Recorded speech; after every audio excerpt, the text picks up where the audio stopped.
ख्रिस्त में प्यारे भाई और बहनों, आज के मनन चिंतन के लिए हम लेंगे सन्मति का सुसमाचार अध्याय 20 पद संख्या 1 से 16 तक। आइए हम वचन पढ़े। स्वर्ग का राज्य उस भूमिधर के सदृश है जो अपनी दागबारी में मजदूरों को लगाने के लिए बहुत सवेरे घर से निकला। उसने मजदूरों के साथ 1 दिनार का रोजाना तय किया और उन्हें अपनी दागबारी भेजा। लगभग पहले पहर वह बाहर निकला और उसने दूसरों को चौक में बेकार खड़ा देखकर कहा, तुम लोग भी मेरी दागबारी जाओ, मैं तुम्हें उचित मजदूरी दे दूंगा। और वे वहां गए। लगभग दूसरे और तीसरे पहर भी उसने बाहर निकलकर ऐसा ही किया। वह 1 घंटा दिन रहे, फिर बाहर निकला और वहां दूसरों को खड़ा देखकर उनसे बोला, तुम लोग यहाँ दिन भर क्यों बेकार खड़े हो? उन्होंने उत्तर दिया, इसलिए कि किसी ने हमें मजदूरी में नहीं लगाया। उसने उनसे कहा, तुम लोग भी मेरी दागबारी जाओ। संध्या होने पर दागबारी के मालिक ने अपने कारिंदों से कहा, मजदूरों को बुलाओ, बाद में आने वालों से लेकर पहले आने वालों तक सबको मजदूरी दे दो।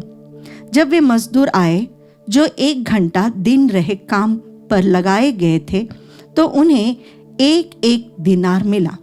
जब पहले मजदूर आए तो वे समझ रहे थे कि उन्हें अधिक मिलेगा, लेकिन उन्हें भी 1 दिनार ही मिला।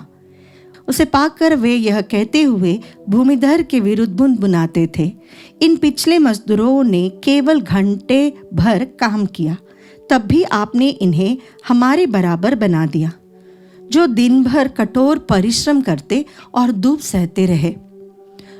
उसने उनमें से एक को यह कहते हुए उत्तर दिया, भाई, मैं तुम्हारे साथ अन्याय नहीं कर रहा हूँ। क्या तुमने मेरे साथ 1 दिनार नहीं तय किया था? अपनी मजदूरी लो और जाओ। मैं इस पिछले मजदूर को भी तुम्हारे जितना देना चाहता हूँ। क्या मैं अपनी इच्छा के अनुसार अपनी संपत्ति का उपयोग नहीं कर सकता? तुम मेरी उदारता पर क्यों जलते हो? इस प्रकार जो पिछले हैं अगले हो जाएंगे और जो अगले हैं पिछले हो जाएंगे।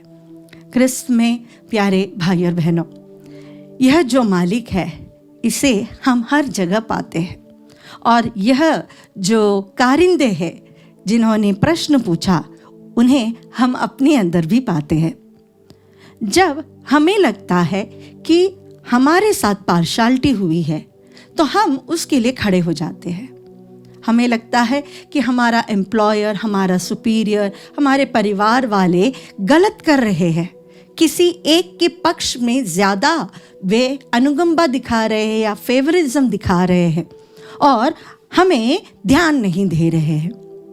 ये जो बात है ये हर घर में होता है, हर इंस्टीट्यूशन में होता है कि हमें इम्पोर्टेंस नहीं दिया गया, हमें दूसरों के साथ एक समान रखा नहीं। हम सीनियर्स हैं, हम पहले आए हैं, हमने ज़्यादा काम किया है, हमारी तनख्वाह ज़्यादा है, हम बड़े बेटे हैं, हम छोटे बच्चे हैं इस घर के, बहुत सारे।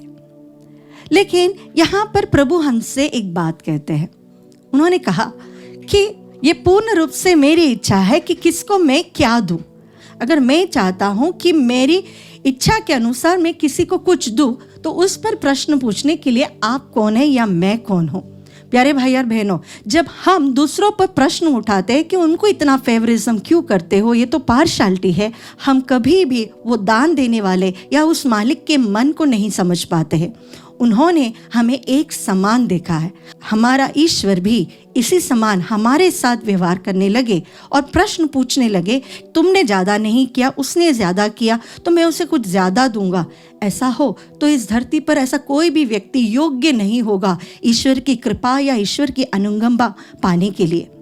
जब हम पार्शालिटी के ऊपर प्रश्न करते हैं तो हम ये कभी नहीं सोचते हैं कि मालिक के मन में क्या है।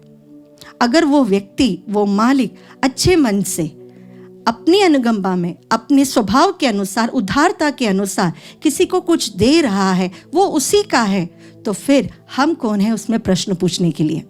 हम प्रश्न पूछ सकते हैं लेकिन उस पर नाराजगी नहीं दिखा सकते हैं।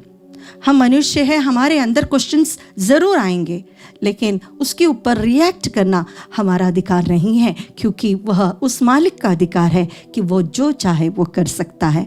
हमारे पारिवारिक जीवन में जब हमें लगता है, विशेष रूप से बच्चों के सामने, जब हम किसी भी तरह की पार्शालिटी वो लोग कहते हैं कि आप कर रहे हैं, हमें माता पिता को वो ध्यान देना है और अपने बच्चों को समझाना है कि हम सबको एक समान प्यार करते हैं।